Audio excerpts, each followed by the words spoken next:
Testing one.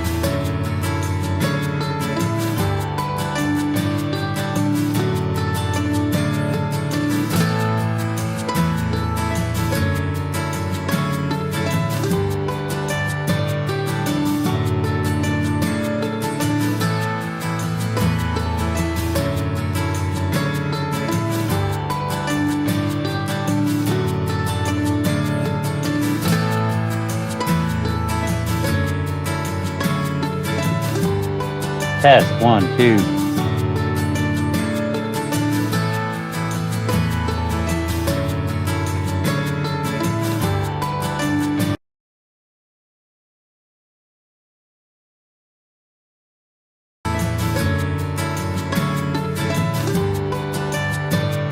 Test 1, 2.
Hi, I'm Jimmy. And hi, I'm Craig.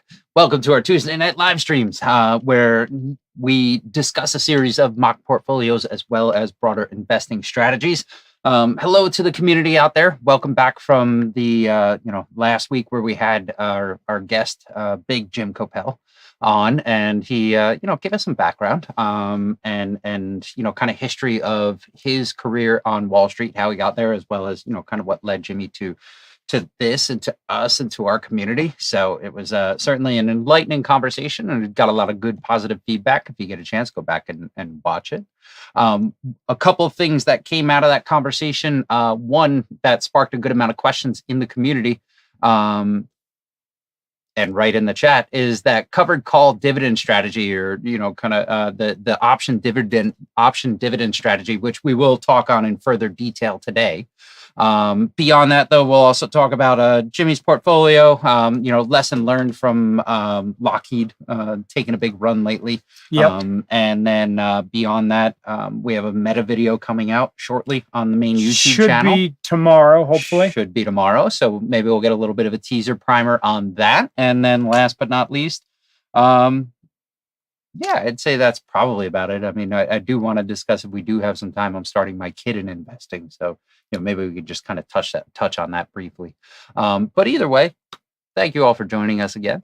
And, let's hop into it. I guess, do we want to jump into your portfolio and having a look at just kind of things in general, as well as, we were talking about the lesson to take away from Lockheed and its big jump lately. And I think the lesson was essentially, don't sell at the target price, let things run. Yeah, well, I think yeah, exactly. Well, I think that one of the keys to Lockheed Martin, or really to any stock, let's do this. One of the keys to fair value analysis is that the fair value calculation we're doing is not the target price. That those are very different things. Mm-hmm. When we show you the dividend capture strategy that we talked about, I know my father and I went back and forth real quick. We'll show you the idea of it, how it works.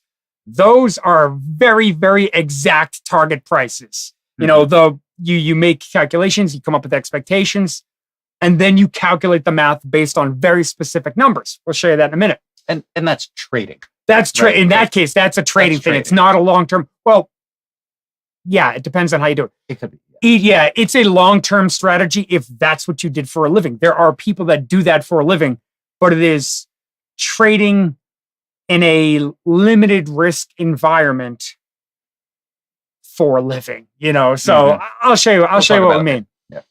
But the thing about Lockheed Martin is that the thing that I thought was interesting about it was that Lockheed Martin, let me see if I could pull up a chart real quick. Long and short of it, while we were pulling up that chart, they've gone on a run recently. Lockheed has since they announced earnings. I think it was October 18th, I believe right? It was, yeah. So since then, it's been a hell of a run. Probably about 20-ish%, if I remember correctly. Maybe 18, 17, something around there. But yeah, it was like from 400 up to like 480 or something. I think now it is, yeah. Yeah, it was a heck of a run. Mm-hmm. But you may remember that we've previously talked about Lockheed Martin, and it's one of those that are in my portfolio. So let me see. I'm just pulling up a generic chart here. Let me share this with everybody. And then we'll look quickly at the bullpen. Ooh, ads. Yeah. Ads, you gotta love those. Here you go. Okay. So here's Lockheed Martin. I should probably zoom in a little bit more, huh? The ads are starting to dominate.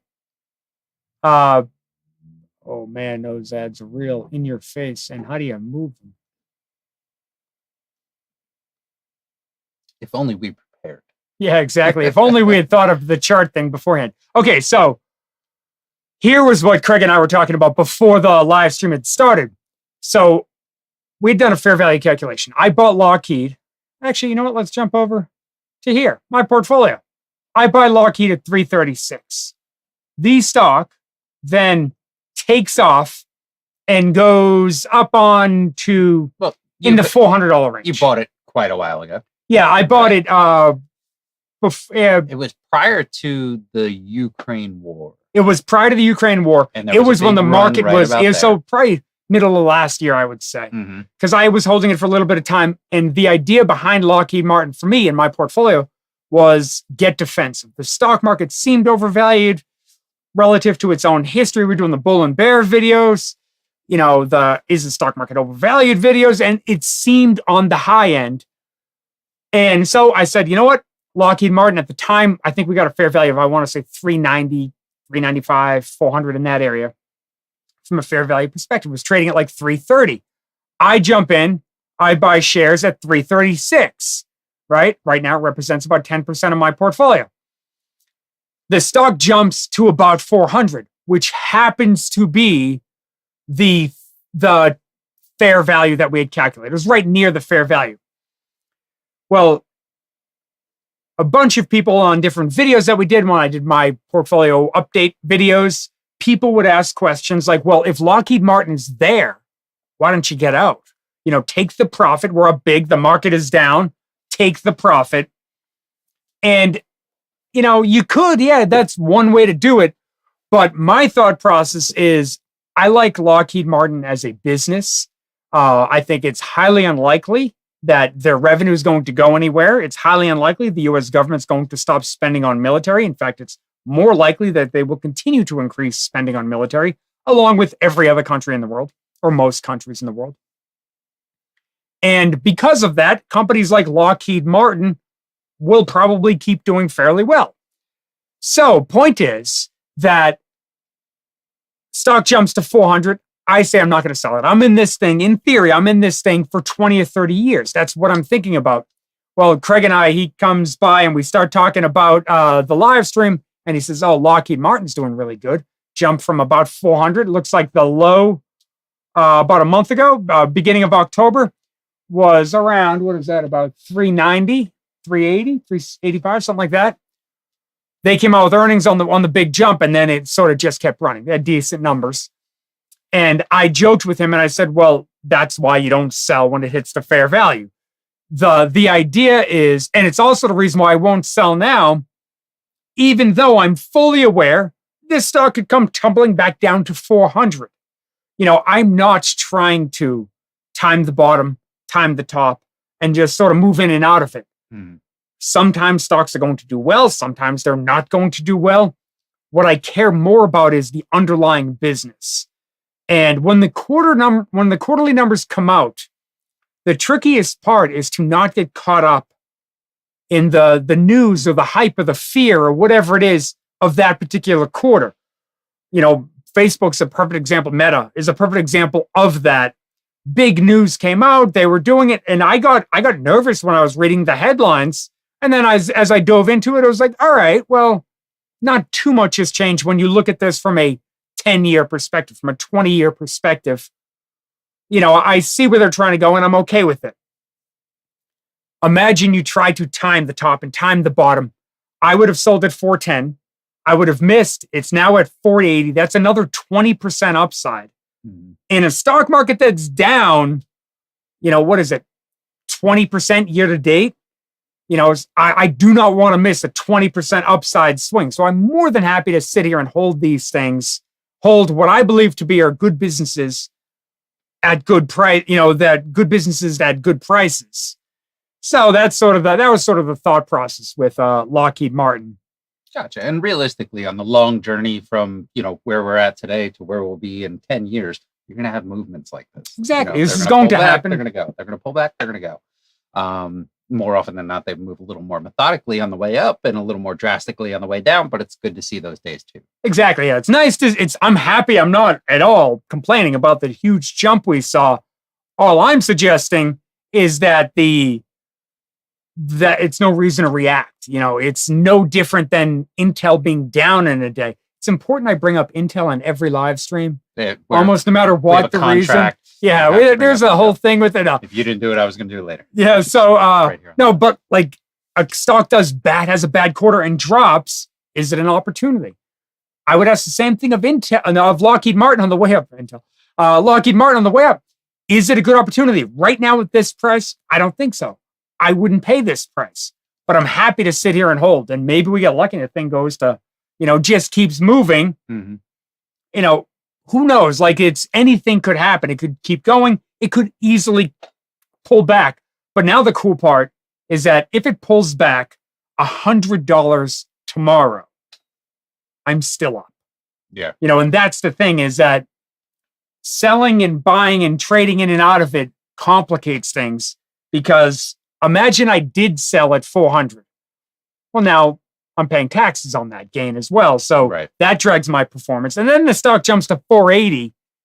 My biggest defensive holding, if we go back to the portfolio real quick, forget the profit or losses on each of the positions, but Lockheed Martin is without question my number one defensive holding. Not from it's a defensive company, but from the standpoint of, if the economy, if it hits the fan, whatever it is, if it hits the fan, Lockheed Martin will probably keep doing fairly well.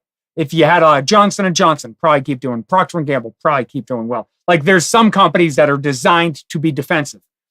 If the economy booms next year and the stock market's up 50%, Lockheed Martin will likely underperform. And I'm okay with that. It is here to do exactly what it's doing. So my point is that don't overreact. I think that if we don't overreact to individual numbers, I think it's much easier to stay sane. Mm-hmm. Anything else going on in the portfolio recently that we should discuss? Anything else in the portfolio? Yeah, let's go back to the portfolio. Back to the portfolio. Google. Oh, they came out. There's a few earnings. I have to update. Well, when we go to the bullpen. Yeah, better yet. Yeah, when we go to the bullpen, I updated. The only one I updated was Meta. And that is only because I did the research on it over the past few days. I also added, you can't really see that there, but let me get out of your way. No. Bye-bye. I also added. Tiny Jim. Yeah, let me peek in there. Hello. So you added some guidance to put in. Exactly. So I was messing with the numbers from what would be appropriate numbers to use. And so I added those. So if you're looking for those are on Discord. You can see that there. Now, there is actually one caveat to that. And you know what? Let me pull it up real quick just to show you before it hits the video tomorrow. Mikey's hard at work editing the video. And he almost has to, because I rambled on and on in the video, mostly to him. And he was like, so we're not putting that in there, right? I was like, yeah, no, I didn't say anything of importance there. But here is, let me just show you. This is the screenshot. I took a screenshot because I shared it on the research live stream today. This is a screenshot from the DCF calculator going out 6 years, right? I customized the revenue growth rate. I customized the free cash flow. But interestingly, we have a fourth year of analyst estimates in 2025. There's 4 of them there, and it just, to me, that 50 billion. So it goes 20 billion last in 2024, then 50 billion, then 36 billion. That just seemed out of place to me. So while, yes, I created these rules here for us to use those rules, there's actually one other caveat, is that what I did is I said 50 billion seems out of place to me. I'm going to drop down that number. Now, yes, it looks out of place amongst these numbers, but it's not actually that out of place, because within those numbers, just to put that in perspective, last year, their free cash flow was 39 billion. So to say 39 billion in 2021 to 50 billion in 2025 is not that out of place, but it is out of place when you consider everything that's happening. So that being said, is that the dip from last year to 2023 estimates and then rebounding 2024? Are they basically just calling a turnaround? No, they're calling, the management came out and said that. Okay. Management came out and said, we spent a lot this year. Mm-hmm. By the way, we're going to do even more next year. Okay. And then it should level off some. Mm-hmm. So from that point, that's due to a big increase in expenses. that are expected to happen next year. And then they're expecting recovery. So it's right in line with, and interestingly, we've talked in the past about how long does it take for analyst estimates to update. Those numbers updated in like a single day. Mhm. Now, I think a lot of that is tied to the fact that is Facebook or Meta, and those are going to be premium firms. They're going to be the top Yeah. firms out there. And as I've said in the past, when I've been an analyst in the past, you don't have a choice. You know, if you're covering a company, you're at one of the big firms, you're staying late to get it done. Yeah. You know, if they reported at 6 o'clock, you're not getting home until It's your midnight. busy season. Yeah, it's your busy season. Yeah. So, so what the point is that what I ended up doing is I adjusted that number to 30 billion. All I did is roll down the estimates from 50 billion down to 30 billion, and that adjusted the fair value to 188, which is why in the bullpen you'll see 188 here. So it's not just to follow the rules, it's also I adjusted that one middle year just so we're all on the same page. Gotcha. So that was the one big adjustment there. Mm-hmm. Questions coming in. Let's hop over to those if you want. Maybe we'll keep the bullpen up there for a second. So Keep the first bullpen. on, Kayvon, very happy to hear us right off the bat on the live stream. We were Appreciate testing it that. for anybody listening to the music. Craig would go over and we were Jamming like, out to that. yeah, music, we were right? like, hey, testing. We're just making sure, because the thing was we had the music and not until we clicked live did we ever test the audio. Mm. We tested it on the back end. You can test it just like listen to it on the soundboard. It sounded fine. But for some reason we clicked live and it would go nuts. So we were like, you know what? We're bringing the microphone live and we'll just whisper before we click the live button. Very nice.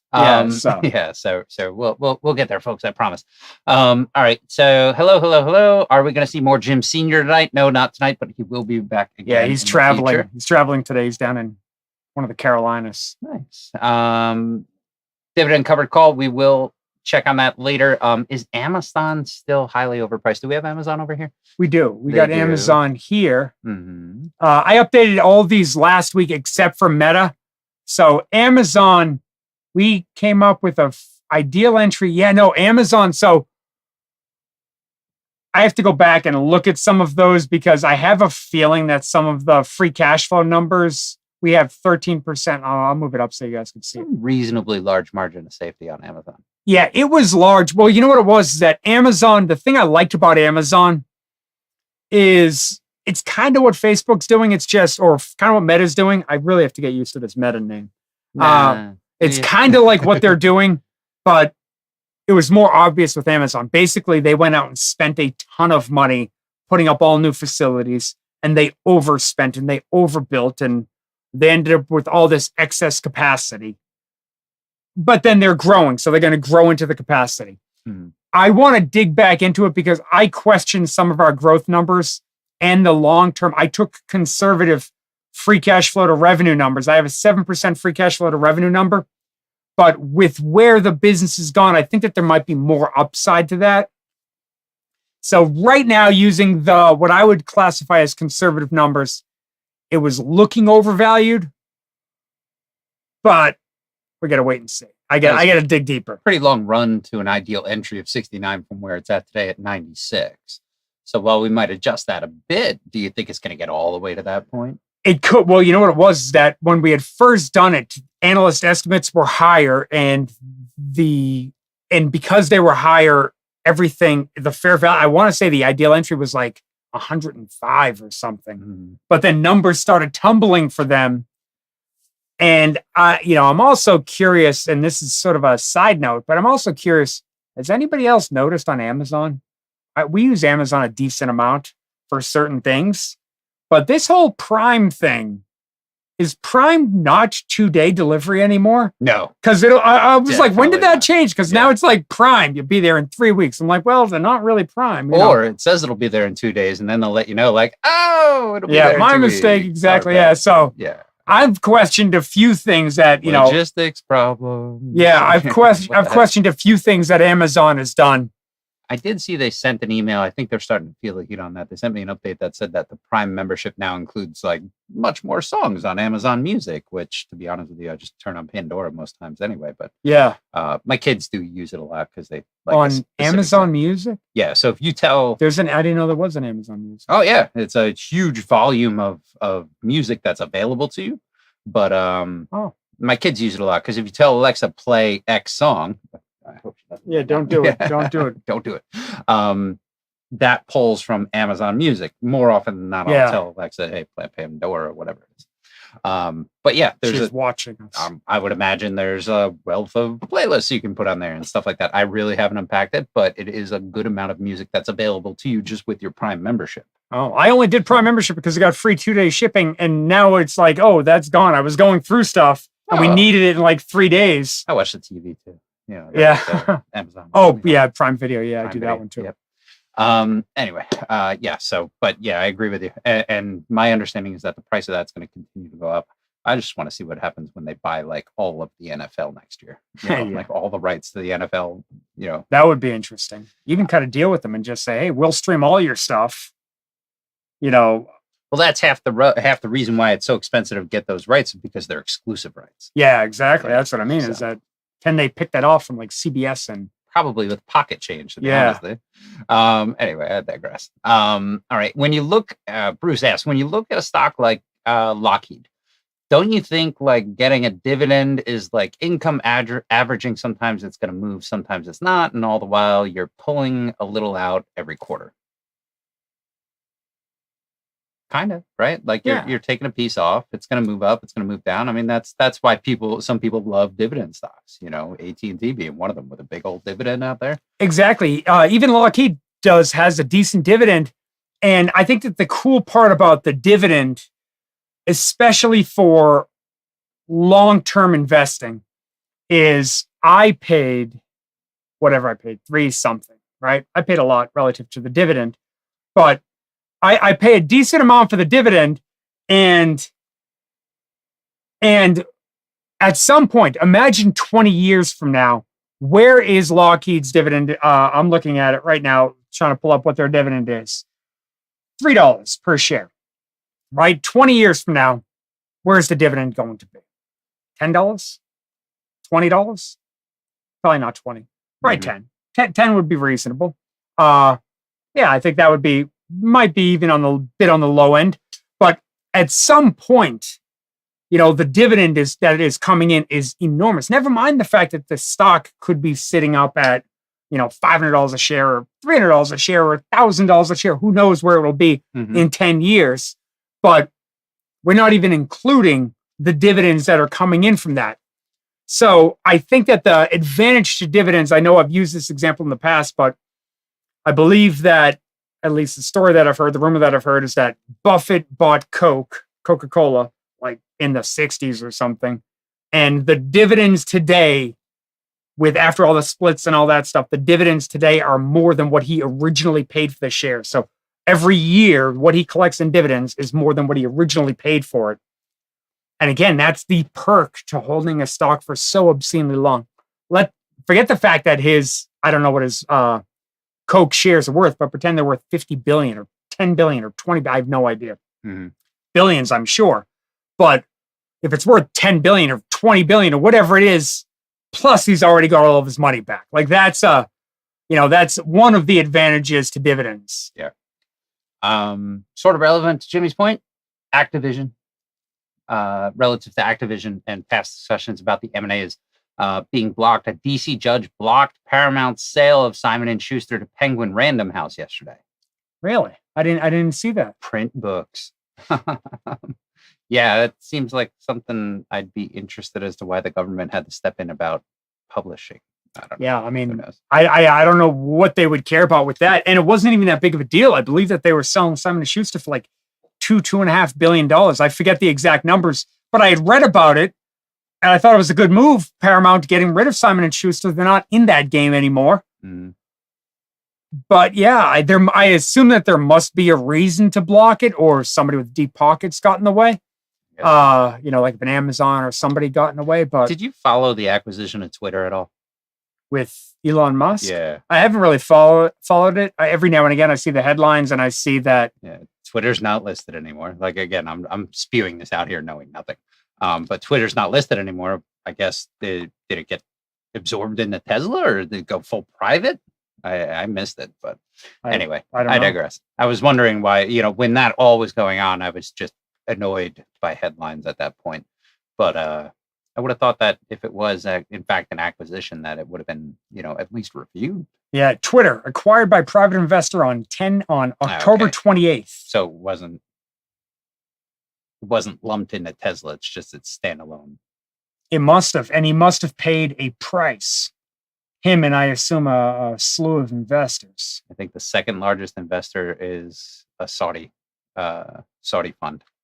That would be logical. That you'd have to do it that way. Most of those big investors, they get some, unless you're like a Buffett, then you are the big investor. Yeah. But most of them get investors and try to pull something like that off. Is that 36 billion? Percent owned, 9.13%. So he paid a 20% premium. Yeah, I'd have to look into the details of it. So he didn't roll it into Tesla. He just took it private. Yeah. That's actually, you know what? I like Elon Musk, and I am careful with that. He's kind of he's toxic commodity out in the interwebs. Well, I like him from the standpoint of he's clearly brilliant. He's clearly, a hyper genius. He's, find a little socially awkward, whatever, but he's clearly hyper good at what he does. But you know what I don't like? Pretend I invested in Tesla. I didn't, but pretend I did.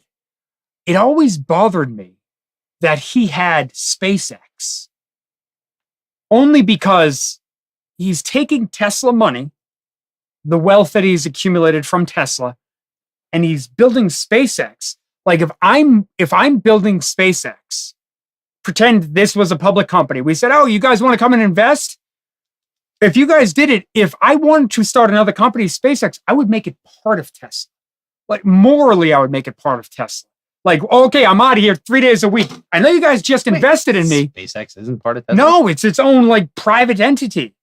That's what I mean it's like a separate company. When I had researched Tesla in the past, and I was surprised to find out that it wasn't built into it. So if SpaceX takes off in value, Tesla's shareholders don't reap the benefits. And I was like, oh, well, that just seems like an interesting way to go about it. Now, if I'm Elon Musk, I'm saying, yeah, but I put up my own money to do it. I put up my shares of Tesla. I get all of that, but it just seems, if this was a public company and you guys were investors in the public company,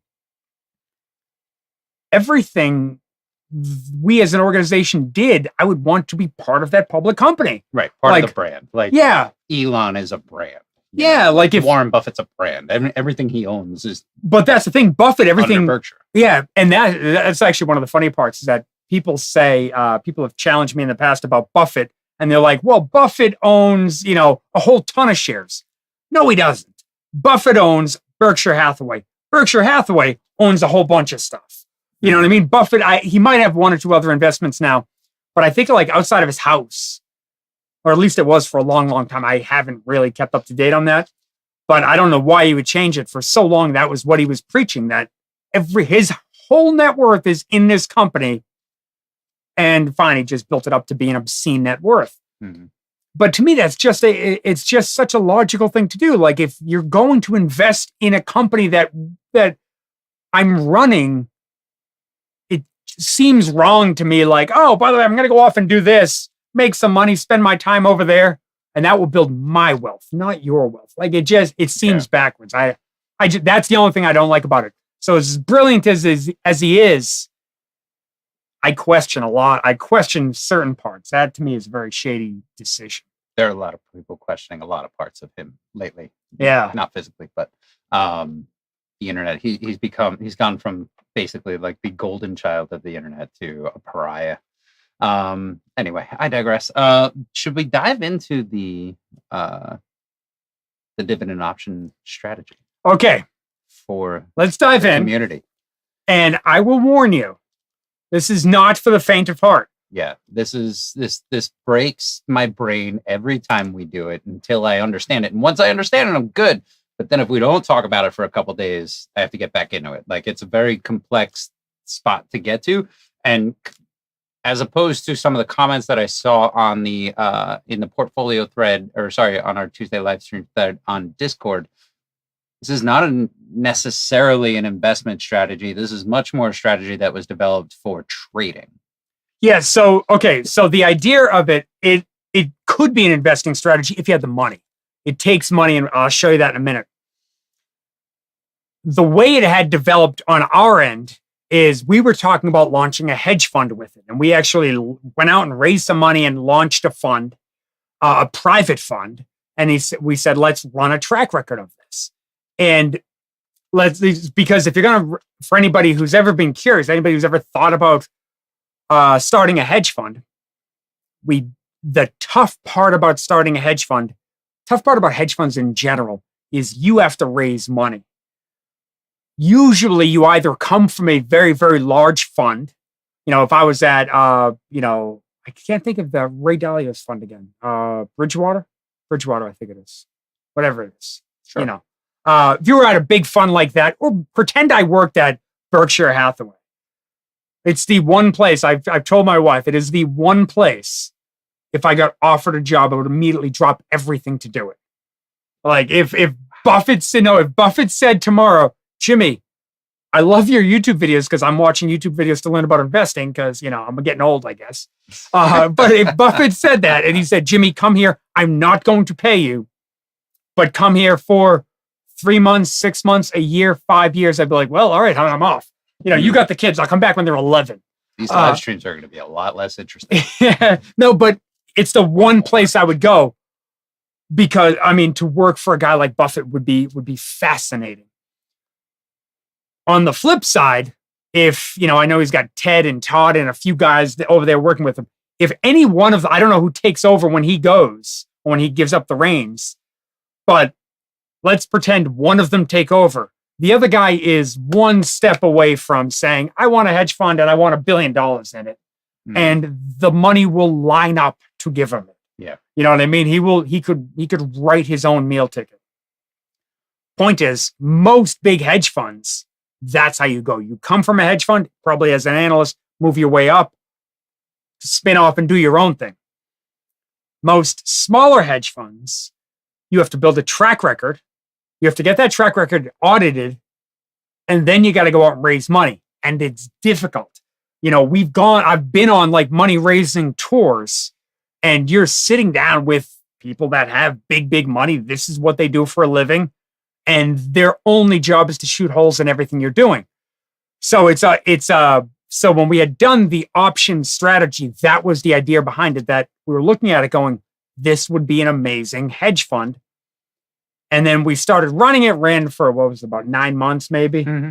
And it was as amazing as I thought it was. It was time consuming, and it was it was actually more difficult to sell than it was to manage. Yeah. Because it gets complex, because it gets in the weeds. And I really, if I had made videos back then, I could have give me a few days to refine the story and pitch and explain it. I could have simplified it a lot more. There are also a lot of people that are really skeptical about an option-based fund. Yeah, a lot. There appears to be more risk. And you know what? When we first came across the concept of this, and this is the last warning, and then I'll show it to you. When we first came across it, I kept looking at it going, I'm missing something. Something doesn't seem right here. Mm-hmm. And then we kept double checking the math, and it kept working. It kept making sense. And we kept looking at it. Now, when we actually went to run it, I found sort of nuances to it that made it more difficult and more complicated. And I learned about some of the limits, but I'll show you some of that in a second. So what do we think? Should we jump into it? Hop to it. All right, here we go. There we are at the bullpen. That's the strategy. That's the strategy. Just follow the bullpen. It's all there. Okay, so here's the idea. So, you know what? Let's kill all of this for now, because it's very important that we focus on that. Yeah, that we understand sort of the process here. So I want us to know these numbers are completely made up. By made up is we looked back at historical numbers back when we used to trade it, and I adjusted those numbers. The stock wasn't trading this high at the time. This is Broadcom, AVGO. It wasn't trading this high at the time. We adjusted them higher, but they are to scale. They are appropriate to scale, and they would be about the way a trade would go. Sometimes. Yeah. If I don't know. Okay, so let me show you the way it works. Let's explain this, and then we'll. Yeah, exactly. I'll gradually walk through the idea, and then you guys feel free to load up any questions you've got. So this ticker is AVGO, which is Broadcom, right? And Broadcom is currently trading at $467.90. That's a real price. That's after the close today, right? There is a dividend. Wait, what do I do with the dividend next date is 12/9. It's a $4.50 dividend. Estimated. Okay, yes. So here's the thing. Yeah, we should probably put that somewhere. You know what? AVGO. Oh yeah, I made that super small. 12/9 X date. Yeah, let me do it this way. December 9, 2022. Allegedly. X date. This is a dividend X date. By the way, that's the estimated dividend X date. It has not been announced yet. Their most recent dividend was $4.10. Analysts are estimating, yes, analysts estimate dividends as well. Analysts are estimating that it will be $4.50 come when they announce it. So we're going to say 410 is the last, and 450 is the estimate. 450 or 460? 450. 450. Okay. So that's the key information. Can you guys see that? Is that large enough? Let me know if you guys have trouble seeing that. I can try to make it a little bigger and fit it on there if we have trouble with it. Mm-hmm. So normally when you pull up an options sheet, an options quote, you get a whole bunch more than this. I narrowed it down to just the options that are trading near, this is the call option. So everything over here is call options. Everything over here is put options. These are put options. I did everything trading near the strike price, trading near the current price. So here's what we're doing. Here's the idea of it. First thing we do is we buy the stock. So we're going to pretend we're going to buy 100 shares of the stock. Has to be 100 or 200 or 300. Has to be in multiples of 100, right? It has to be in multiples of 100 because each option is worth one option. Each 100 shares. 100 yeah, you know what I mean. Each option is worth 100 shares. So we're going to buy 100 shares.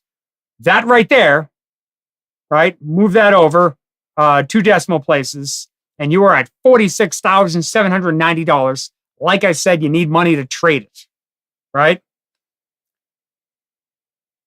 If you had a hedge fund, if we were launching a hedge fund, that wouldn't be an issue. So here's the thing.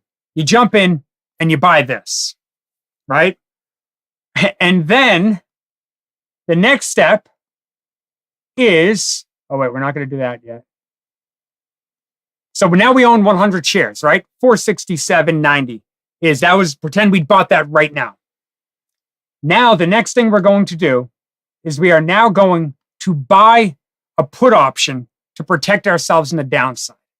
So we are buying, let's pretend the 465. We'll take the ask price. Yeah, we're going to take the ask price. If you're ever curious, you're not sure which price to go with, the bid or the ask, always take the worst price. If we are buying a put, assume we have to pay the higher price. If you put in a limit order, you might be able to get it at 2015. You probably would get it somewhere in the middle there, but we're going to assume we hit the market and take it at 2045, right? So. Don't worry, I'm keeping an eye on it. Oh, okay, good. So we are buying it at 2145, right? We're buying the put. So now we own the stock and we own the put. And that is the 465 put. So we bought the stock at 467.90. If it falls to 465, we own the option to sell our shares at 465. So we would only lose $2 and what is that? $2.90. Mm-hmm. Okay, simple enough. Next, by the way, all of this trading happens we did it. You're talking 30 seconds. All trades are done. Yep. Maybe a minute and a half. If you're still in it, if you're still not done with the trading in a minute and a half, we're too far into this. Yep. So that was the toughest part, is when we were setting up, I had 6 different monitors going, and we're going to execute everything all at once. We got better with it as we went along, we were trading. Get to that in a second. Stay here. So next thing, we're going to sell a call option. So in this case, we are selling a call. So we buy the put, we sell the call. Again, we're going to assume we take the worst price. So we are selling the call option. In this case, we're going with $2, with $470 strike price, right? So we're selling the call option. And because we sold the call option, because we sell that, we bring in, that is money we bring in, right? We sold it $22.40.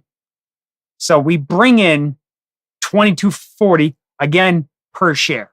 Multiply that by 100 because you have 100 shares. Now here's the key. The key is our job is to collect the dividend. Craig was talking about it's a trading strategy, and that is 100% true. The idea of the trading strategy is that you buy the stock, you buy the put, you sell the call option, and you do it far enough out to collect the dividend. So the strike price, we believe that the ex-dividend date is December 9th. We would need the expiration of these options to be the week after that, most likely. 2 weeks after that if you have to. But a week or two after that, it's somewhat irrelevant. And I'll show you why in a second. So the key is, you have to include the capturing of the dividend, right? That is the point of the whole thing, is the dividend. And here's why. Let's assume that we are selling at 465, right? The stock is at 467. That's where we bought it. It goes down to 400. It goes down to 200. I don't care where it goes. It goes anything below 465. It goes 464.99. Doesn't matter. We have the option to sell it at 465. If it's down there, we're going to sell our shares at 465. So we are taking a $2.90 loss on that. We are assuming it goes down. But we know exactly where we sell it because we have the option to do it, right? We collect our dividend. Mm-hmm. So we're holding it. We collect the dividend. You also make the money off selling the call. So the way this would have worked out is that here, we'll make that green. We brought that money in. We sold that call. That put cost us money. We buy that put. So we sell the call, we buy the put, right? We're up a little bit. What is that? A little bit over $1, right? A little less than $1, actually. 90 right? 95 cents. 95 cents. Right? So we're making 95 cents there. Collect the dividend. And then we collect the dividend, right? So this is green. We'll make it bright green because we like dividends, right? We collect the dividend. So we make $4.50. So picture this, right? We bought the stock at 467. The stock falls. Doesn't matter where it falls. The stock falls below 465. We sell our shares at 465. We lose $2.90 on the stock. We made 95 cents there. $5 and change. Yeah. We then collect our dividend of $4.50. Mm-hmm. Therefore, our profit, hopefully we did this correctly. Our profit, $2.55. Is that right? It was right when we did the math before. Yeah, so you're multiplying everything in the options by 100.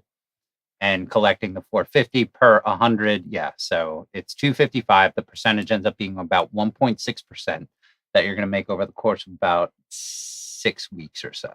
Yeah, well, in this case, it's a half a If percent. this was a trade, we did it today. Oh yeah. Well, this is a half percent because we assume that the stock fell. Yep. So, and that's the key. The key is that if the stock falls, what is our potential loss?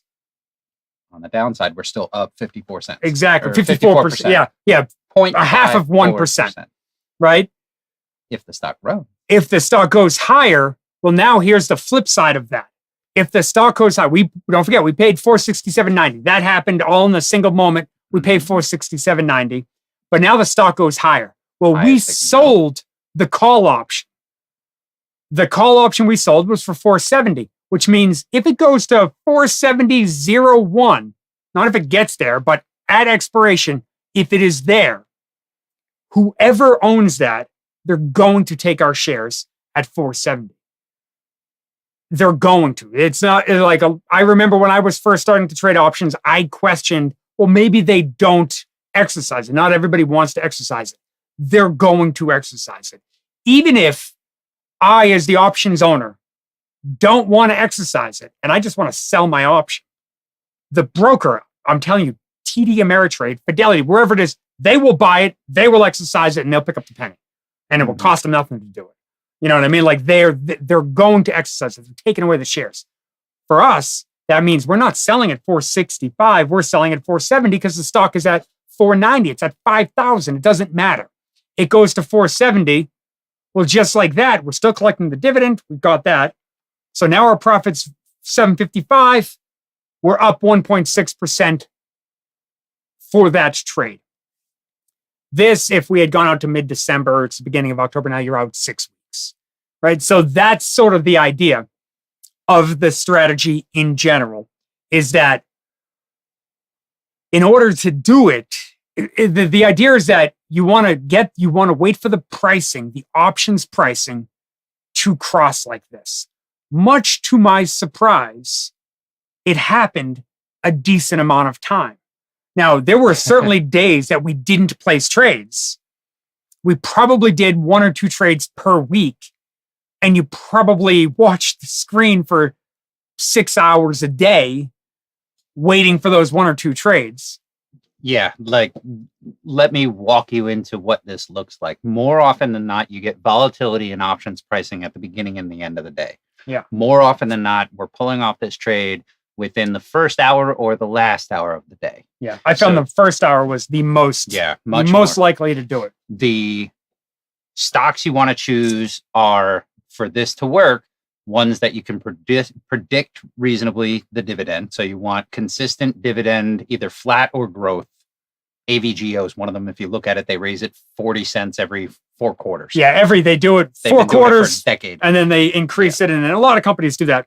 And you want fairly consistent. And you want their ex-dividend date to be extremely reliable. So you need those things to be very reliable. Oftentimes you're talking about very large companies, blue chip type companies. And we had a screen up that had 50, 60 companies. Yeah. Every morning you're watching these prices for 50 or 60 companies to see if they cross. And you're sitting there and watching and watching and watching. And you're doing the math in your back of your head. All of this math that we just did, you're trying to do it within a minute. Yeah. Because you need to exercise all 3 of those trades: buying the stock, selling the put, and buying the put and selling the call, all within about a minute at most. Sure. So you need to do the math, make sure it's right, get in touch with the broker, execute the trade very quickly, all within about an hour in the morning that you're watching these 50, 60 stocks. It's intense. And so there was a couple things that I had learned about it. So, for example, when I was placing the trades, we used to have a hedge fund, and then we got rid of that. This wasn't that. That was a long-term buy and hold hedge fund. And the way that we as portfolio managers at the hedge fund traded the hedge fund is a lot of it was done on the phone. You'd pick up the phone and you'd sort of negotiate how many shares you want. And we had our online platform, but a lot of it was easier just to go through one of the big brokerage houses. They had people down on the floor. I think my father might have been on the floor at the time, so that helped. You call down, hey, how's this look? And you get some interesting information there. But what we realized very quickly when we started doing this strategy is that you had no time for any of that. Because then what those guys would do is they'd go out and shop around your thing and they'd try to drum up the business. And it might take 5 or 10 minutes. Now, when you're buying a stock that you're going to hold for 5 years, it doesn't matter as much. But when you're trying to trade the whole thing in seconds, you really had to have the computers all queued up and ready to go. So we found that if you traded in the beginning of the day, it was good. A couple other things that I had learned about it. One, the moment the company announces the dividend, the opportunity is gone. I don't think I ever placed a trade. Yeah, I don't remember ever placing a trade where the dividend was already announced. The moment they announce it, the option pricing does exactly what you would expect it to do. It jumps in line. It follows suit. Yeah. Yes, the formulas kick in and people now price in the option. Everybody knows what's going to happen to the stock price. Every professional trader knows what's going to happen to the stock price when the dividend happens. And they account for that. But what was interesting about it is that there was this period before the dividend was announced, like Broadcom right now. I don't believe Broadcom's next dividend has been announced yet. Analysts are estimating $4.50 per share, but it doesn't have to be. Mm-hmm. What if they came out and said, we're skipping the dividend? If they say they're skipping this dividend, this trade loses. Mm-hmm. Surely this stock goes down to $4.65. $4.65. This dividend is gone.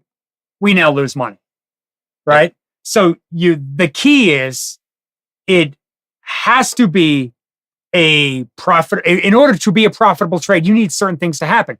That is the risk side. The other interesting part to this, and I tried to calculate and try to work. I never had it happen. And most of the brokers that I talked to never saw it happen. But it does happen every now and again. So there's a rule, not a rule, but a sort of an unwritten rule. And that is you don't exercise options early. It doesn't make sense to. There is two values in an option. There's the value of the option itself, the underlying. You could buy the stock at $4.65. You could buy the stock at $4.70, whatever it is. You could sell the stock there. There's that value there, the intrinsic value. And then there's the time value. Time value can only fall. It is there's no other way for it to go. The moment the option opens, every day from thereafter, time value will get deducted. No matter what the stock does, it's irrelevant. Time value will slowly come off. So if you want to exercise an option, there is no reason to exercise it early. Why? If you do, you're throwing away the time value. So very few people exercise it early. But that doesn't mean it can't be exercised early. People can exercise it early. In fact, in my research I was trying to poke holes in the strategy. The biggest hole that I came across was examples where people would exercise it early. What was the most common reason to exercise early? The dividend. If the dividend was, let's say, this dividend is expected to go off December 9th. I believe December 9th, there's an AVGO option. If you do that one, they will probably exercise it the day before, even though it's illogical for them to do it. But they exercise it the day before, they pick up the $4.50 per share. It suddenly becomes very logical for them to do it. Mm-hmm. The flip side to that is, so the solution to that is don't do it on the X date. Don't even do it the next one. Do it the week after. Do it 2 weeks down the road, and very few people are exercising those options. The point is to limit the probability of that options getting exercised. Mm-hmm. Does this work every single time? No. Sometimes company will announce we're not going to do a dividend. Sometimes it'll get called away early. But when you're doing it often enough and regularly enough, a lot of these end up being, and through the numbers, they end up being riskless trades. Well, that's find them. that's the fascinating part about this, is that this right here, as we lay it out here, is a riskless trade, assuming the dividend comes in the way we think it will come in. Mhm. Now, it's not like Broadcom is going to announce their dividend the day before. They're going to announce, maybe they announce that next week. Maybe they announce that at the end of this week. I have no idea. But pretend they do. We'll know right then whether and how riskless this trade is. I would not, if I was running the hedge fund today, one, we would need a decent amount of money. There's another overlay to this that makes it super interesting. Is it throws a monkey wrench in, I don't know what you're about to talk about. Yeah, no, well, because so I've seen funds like this before. I've seen strategies like this, and they did better than I expected.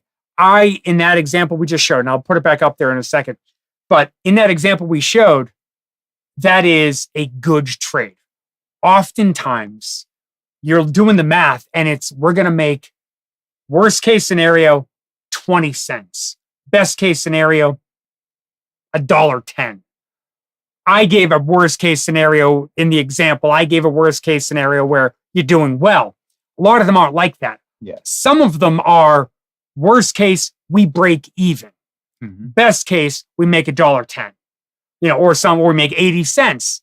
And then it's okay, yeah, does it make sense to do it? Well, yeah, sure. If we can't lose money and we can only make money, let's do it. And then you might get cute with how you're doing. There's other ways around there. But what people would do, what different funds, when I started talking about this strategy with professional hedge fund managers and professional investors, there were I got introduced to a few people that run similar style strategies. And impressively, all of them used leverage. So when we go back to the numbers, now, of course, this adds to the risk, kind of. But here, to do one option, one trade, you need, call it $50,000, right? Now, you wouldn't actually be able to do the leverage thing with $50,000. You need more than that to do it. But pretend you had $250,000, right? I think you need 100. You did the trade 5 times. Yeah, exactly. It would be the same exact trade, just 5 of them, right?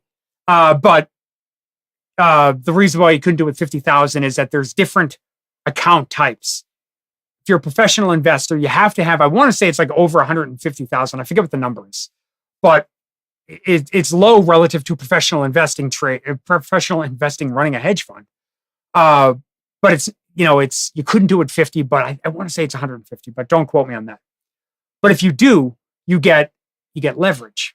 Now, the interesting part about leverage is, and this is going to sound weird because I've done videos on leverage, I've done video on margins and things like that, and I never went down the road of professional leverage. Professional leverage is different. So I, as a retail investor, I think 50% of the money I have to put up. So if I have $5,000 in my account and I want to buy, $10,000 worth of stock, I could. You really be pushing it, but you could, right? Or it might actually 7,500. I think is you could put up 50% basically. So 5,000, 50% of that, 7,500. A professional investor has to put up what they are risking, what is on the line, and then there's formulas behind that. So in the case of options, one loophole to professional leverage is that, forget this strategy for a moment. I buy Lockheed Martin. I think Lockheed Martin's going to go up. I think it's going higher. And I buy 10,000 shares, or I buy 1,000 shares, right? I buy 1,000 shares and I want to buy it. I want a lot of leverage. I only want to put up 10% of the cash I need for 10. One thing I could do, where's Lockheed Martin trading again? What we saw, 480 for 10? 45. What I could do is go say, all right, I will put up the cash. I will buy 10 puts at 475. I'm only risking $5 per share. I then go to my broker, my professional broker, Goldman Sachs, a group like that, and say, all right, I bought these options. They go out a year. I have plenty of time on them. I want to borrow. I'm going to give you the cash to cover the $5 per share that I'm risking. Buying the shares at 480.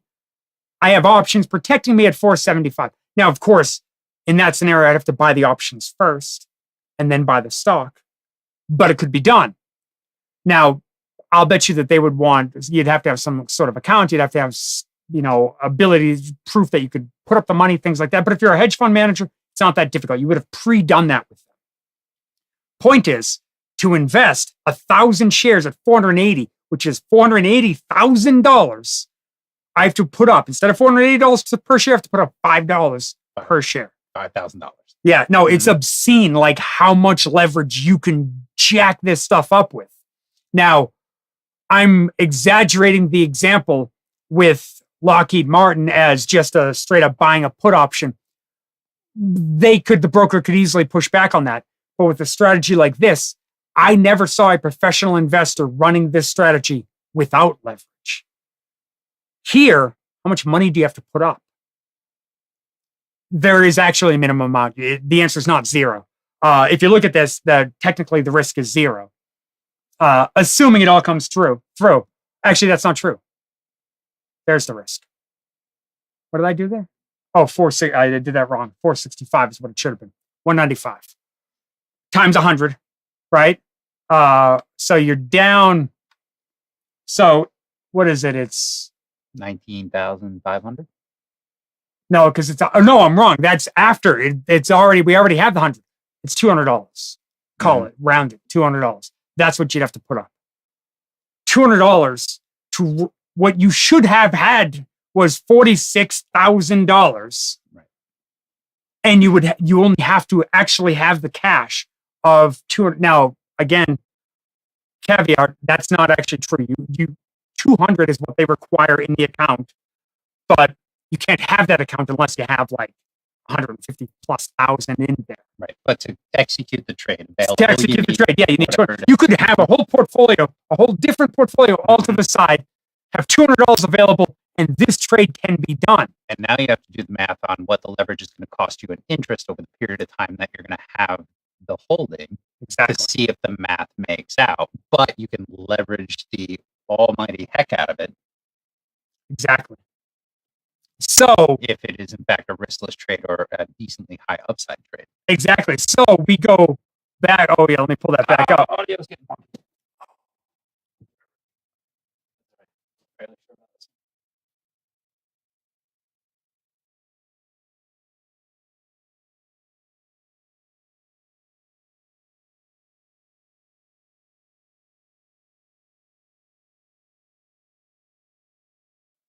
How's that? Is that any better?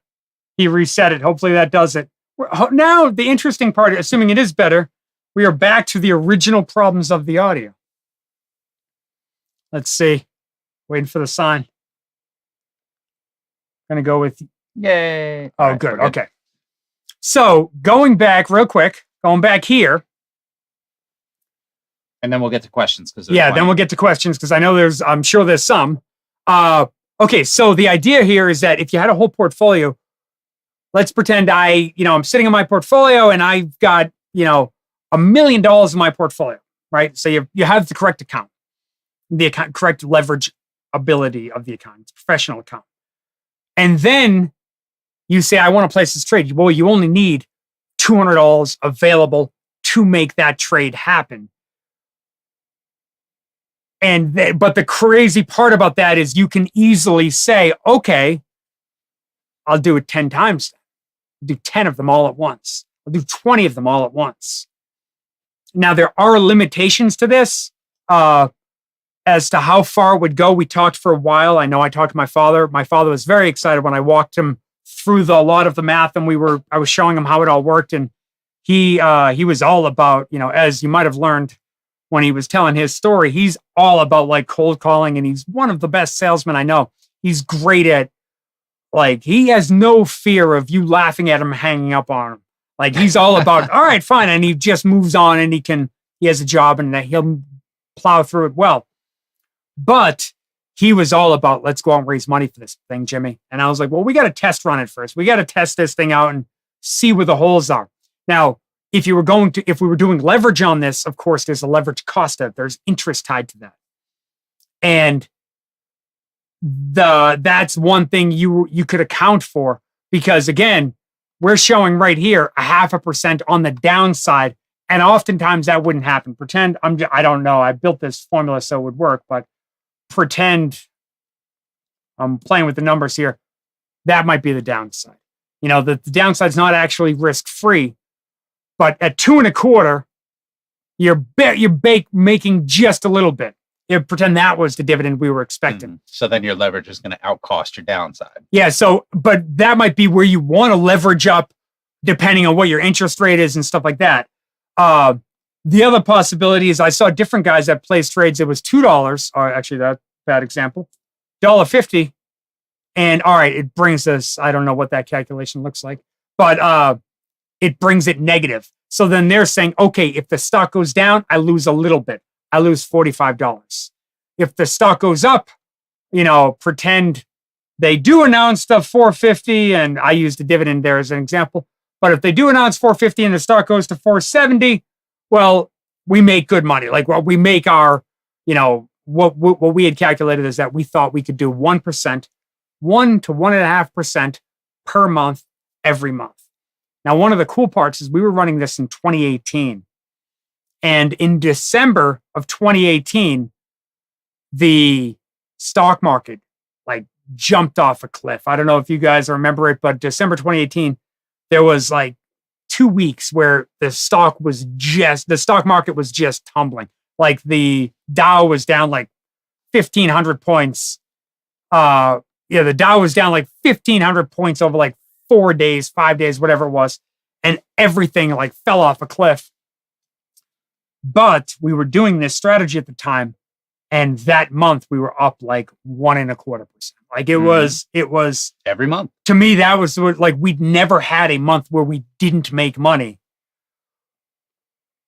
So, and when the market's, going sideways or, kind of pooping the bed, that looks fantastic. That was the thing. Yeah. As long as that's the key is that if the stock market's up 40% next year, this strategy will way underperform. Nobody will like it.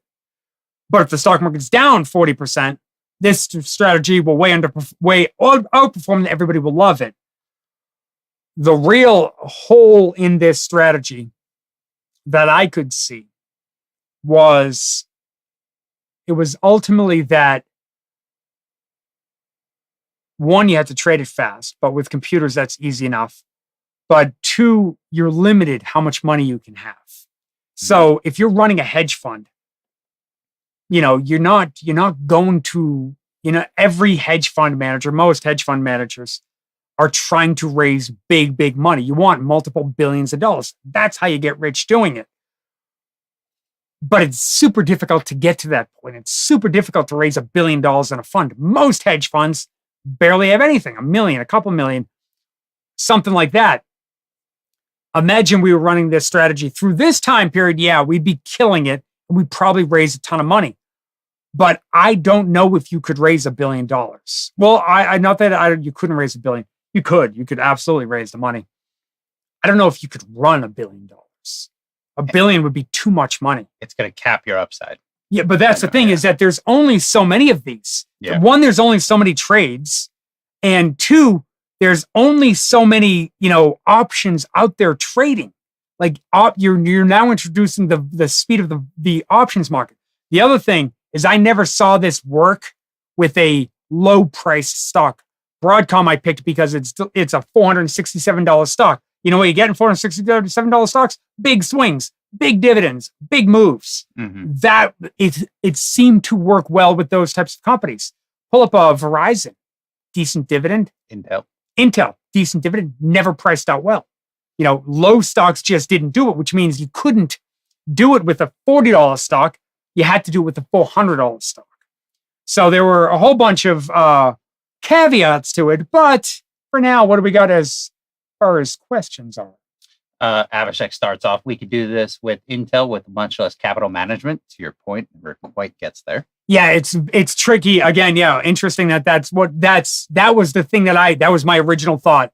Low prices gives you can manage it with much less money, but the opportunities just weren't there because you're talking small dividend amounts versus something like Broadcom, which is picking up $4 per share. If you could ever get the buy, if you could ever get the call and the put at the same strike price, which happened many times with us, if you get them at the same strike price, you're killing it because there is no. It doesn't matter where the stock moves, and you're selling. You know where you're selling. You're selling at that strike price. You guarantee it. You're just scraping up the 450 in this case. Yeah.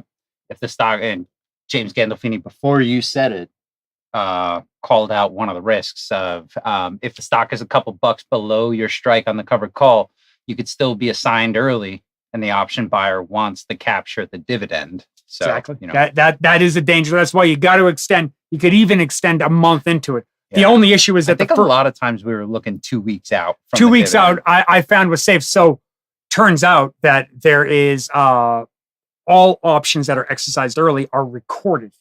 And there was an options platform we had signed up for that had the records of all the options that were assigned early. So we ended up going through like all of the NASDAQ stocks. It took a long time, but I sat there and went through like all the ones that paid dividends, how many were assigned early. And it was almost always either the day of, they would exercise the day before, or because don't forget, ex-dividend date happens in the morning. So before the market opens, so if it's ex-dividend date is this Friday, it opens $4. It opens without the dividend. The dividend is gone. It happens before the market opens, whereas the option expires at the end of the day. Something to consider. But it was either that day or the next week. We found if we went the week after that, we avoided the issue. And no, James Gandolfini should not wait until Jimmy finishes. I am impressed that you picked up on it early. Yeah. By all means. Yeah. Let's see. I wonder if you could automate this via an API with the broker's platform to do the whole thing. Answer's yes. Yes, that would be the ideal way of doing it. Thoughts on how to sell covered calls when the current price? I don't think this is related to this, but we'll get to it in a second. So, Joseph, I'll get back to your question. In your example, you're buying and selling your options before you know the ex-dividend. But instead of Friday, December 9th, suppose the ex-dividend ends up being Tuesday, December 13th, your options would have expired. Options only, or ex-dividend date would be after. Yeah, that's oftentimes why we're looking about 2 weeks out. Give a little bit of buffer time there. Not only that, but prevent people from exercising early. That being said, a lot of times the target companies that we identified were ones that were really reliable on their ex-dividend date and really reliable on their options. On their dividends. It was an unusual switch in the research. So I've talked to many companies throughout my career trying to understand a business or trying to understand the financials. And I usually, if I call a company, I actually don't like calling companies because their answer is going to be, what their answer is going to be. It's going to be nice. It's going to be lovely. It's going to be like they have very cookie cutter answers. But if I'm trying to understand a line item or I'm trying to understand something that maybe they don't really describe it somewhere, I will call them. It was really unusual because the research began to pivot at that time for how reliable is their dividend. And there's whole research firms out there, like investment research firms solely about the dividend, which is fascinating because they don't play in the public market. And as a professional investor, we're able to get access to some of them that was like, hey, they would give you probabilities of where everything would land. And I'm sure they had their own in-depth research, but that was where a lot of our research started to focus on, is that we're picking companies. We narrowed it down to 40, 50, 60 companies that could have a dividend coming up and would most likely have the dividend where we wanted it. And then I think we had arbitrarily picked, it was like $150 a share. Stocks above that were ones that were something we would look at. Because we found that the low price ones didn't seem to do it. Yeah, as the automation got more sophisticated, we probably could loop in a little bit lower. But I mean, realistically, we could also back test numbers and see how often it would have hit, and probably just wouldn't be worth it. Another key point for trading the options is that would have to be a ticker that was very liquid. Fair enough. Hyperliquid. Yeah, you'd want hyperliquid. And not just that. We had actually, I really forgot. I didn't bring this up before because I didn't want to, say it incorrectly. But I'll just tell you now, I forget. But we had developed a process. It was an order that they had to be executed in. And I want to say it was buy the put, buy the stock, sell the call. I want to say it was Right. in that order. It was like 1, 2, 3. And it had to happen fast, which is why I wouldn't do limit orders. Actually, I correct that. I think we did limit orders for the buy the put part. Because that's the first part. Because that would be the first part. And when that went, it was go, market. And you needed it all to line up, which is why you wanted a certain amount of buffer room. Like we wouldn't do it if I thought I was going to make 5 basis points, 0.5%. I wouldn't do it. You'd wait for it to get the same way. If we had developed an algorithm to trade this for us, you'd have to, when you get above 40 basis points, execute the trades. And it would have to go in a certain order. That order allows you to do leverage. It allows you it was all designed that you could get these off quickly. Now, here's the other interesting part. Because we were doing it manually, the other risk is that it goes against you in an instant. And we had it happen one time where we bought the put. No. Yes, yeah, we bought the put. That's what it was. Mm-hmm. We bought the put. And so the put, we make money if the stock goes down, right? So you want to buy the put, then you want to buy the stock to protect the stock from going lower. We bought the put, and I'm telling you, it was like in that instant, we get the trade gets executed. We buy the put, and almost instantly the stock's down like 75 cents.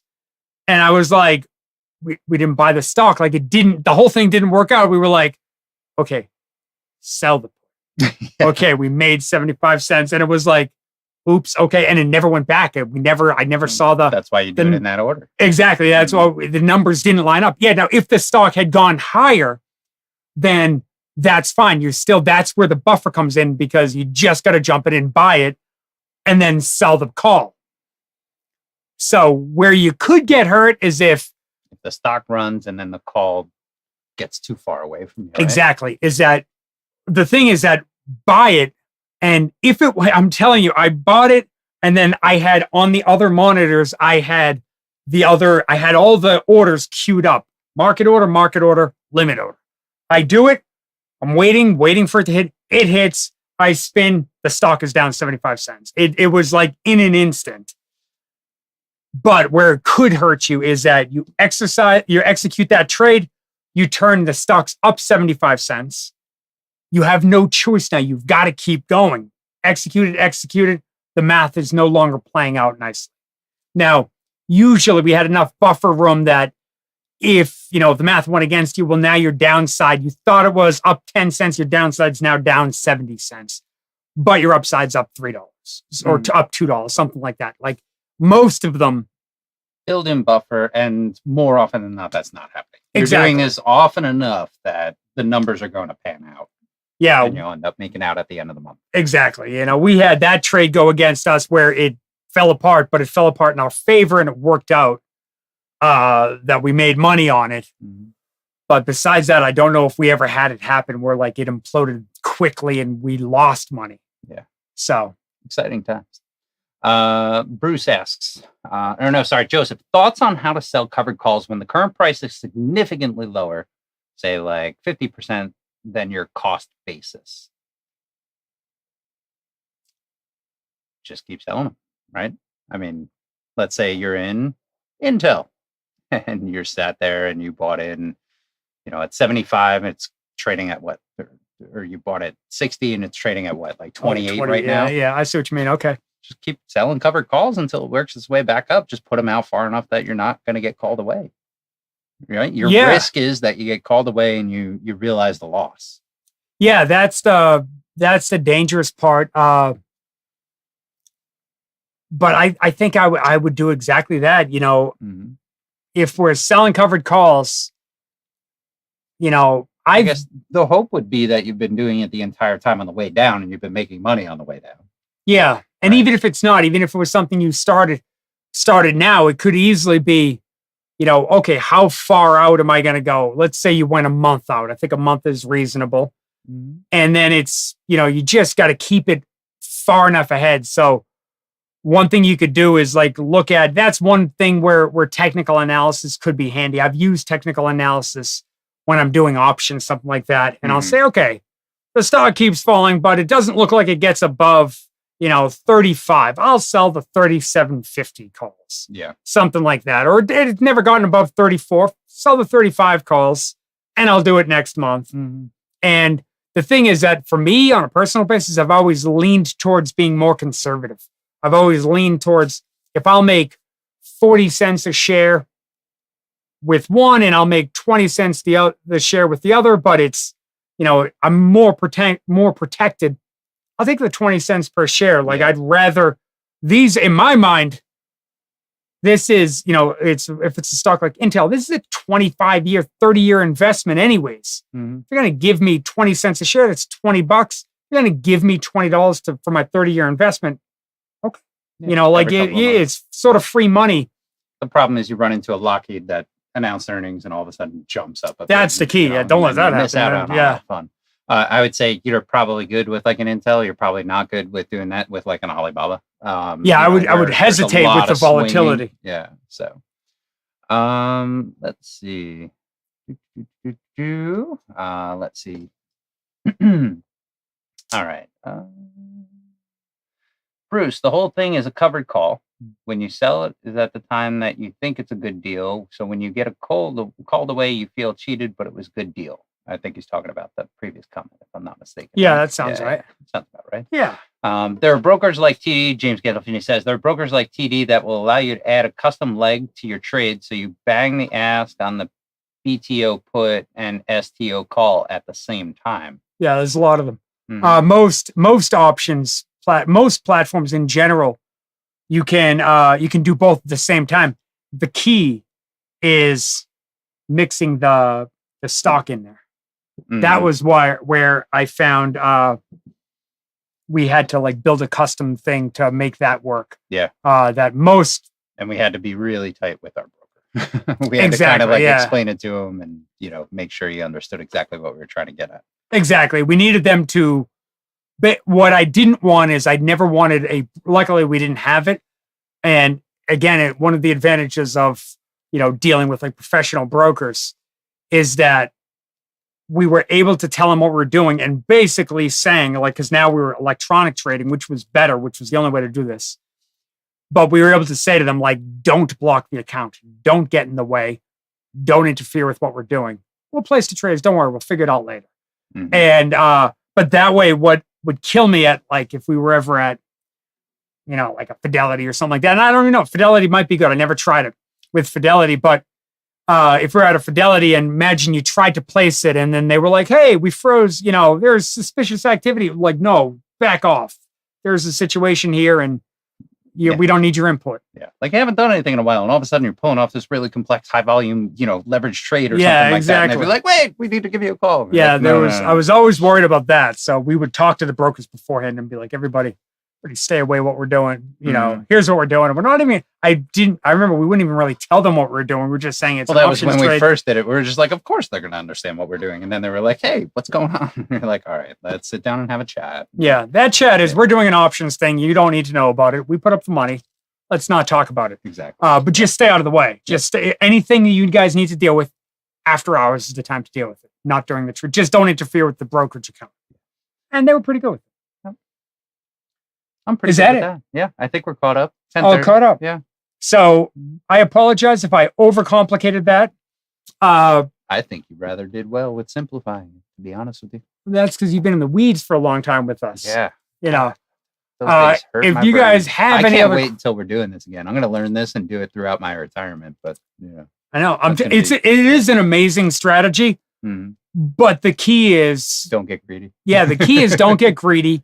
And that was the other thing is I saw professional investors kept, adjusting the rules. So, and you Smelling begin their to own farts realize and thinking that, it was roses. yeah, you Mhm. begin to realize that if you, buy, if you buy the put for further away, it costs you less.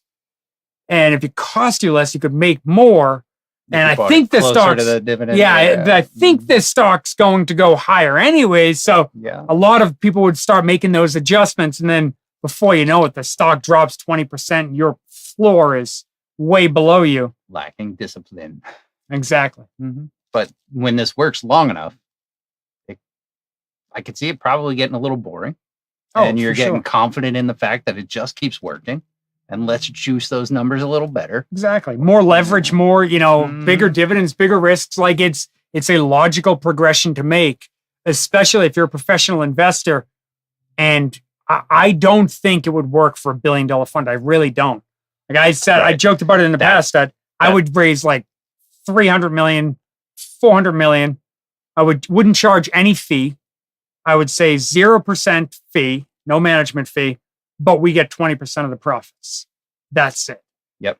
And then I would take that $300 million fund, I'd run it up to 500 million and then say, okay, we're shutting down the fund. And then, okay, the day after we shut it down, I'd be like, okay, we shut down the fund. We're going to relaunch a fund. We're going to do it with 300 million because you'd have to reset it. You can't just keep growing it. It would have to come down. The money would be too dangerous. It would be too difficult to place big trades. And when you get that extra money in is when you start exactly moving the numbers to be able to make that sort of a return. Yeah. What I would do is I would just keep resetting the fund, raise a reasonable amount of money, increase, run it up, and then, and just go to small people, go to small, endowments and stuff like that, that have a lot of funds, big funds won't do a $200 million investment. They want a multi-billion-dollar investment. Right. But, that's not a problem that we're having right now. Yeah. Oh, darn the luck. Thank you all for joining us this evening. It's been enlightening as always. I learned some things again, or relearned some things. We will have Big Jim back on. I'm not sure when. We'll let you know ahead of time. That way, if we do have any specific questions, we'll kind of, prime him for that. He needs to, sometimes he prefers to not get the surprises live. I know we were talking about the Dow theory. I think he's coming back at the beginning of next week, so it's unlikely that it will be next week, but possibly the week after we can get him on and at least introduce the idea of the Dow theory. And I told him we'd set up a room for him, a channel on Discord that he could post up his thoughts and keep charts there. That way everybody could sort of track it and see what he's showing, because the stuff is interesting. From, if you take it for what it's worth, it is another way to look at the broader economy. If I could ask a favor, though, stop going on the community and telling him how amazing it was. It was amazing. He knows it was amazing, but he's like calling up an agent. He wants a talent scout now. He's kind of letting this get to his head. I'm kidding. He's fantastic. Thank you all for joining us tonight. Friday. Friday. Right? DCF Friday. Friday with our good friend Mikey. Have a wonderful evening, everybody.